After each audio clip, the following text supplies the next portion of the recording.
Sometimes the smallest moments carry the biggest meanings.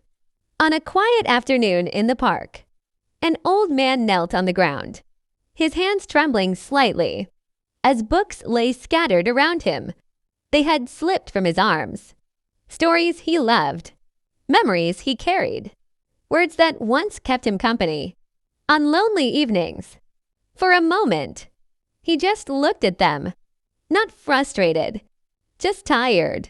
Then a small voice broke the silence. "Can I help you?" The old man looked up and saw a child standing there.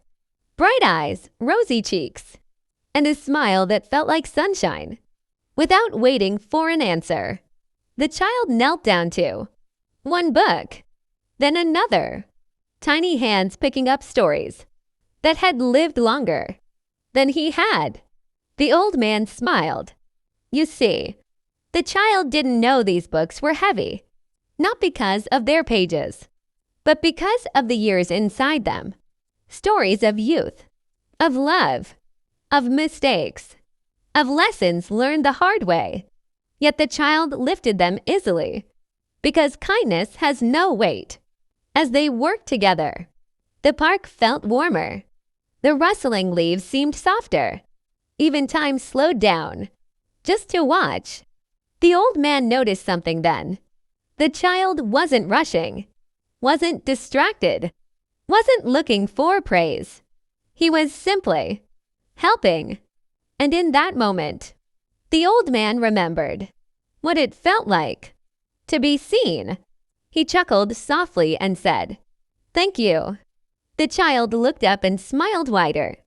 "My grandpa likes books too," he said. "They're like friends." The old man's eyes shimmered. "Yes," he replied gently. "They really are." When the last book was stacked, the old man held them close to his chest. Not just the books, but the moment. Because sometimes a simple act of kindness doesn't just help your hands, it heals your heart. The child stood up, dusted his knees, and waved goodbye, running off without expecting anything in return. The old man watched him go, a quiet smile resting on his face. And as he slowly stood, leaning on his cane, he realized something important. The world hadn't grown colder.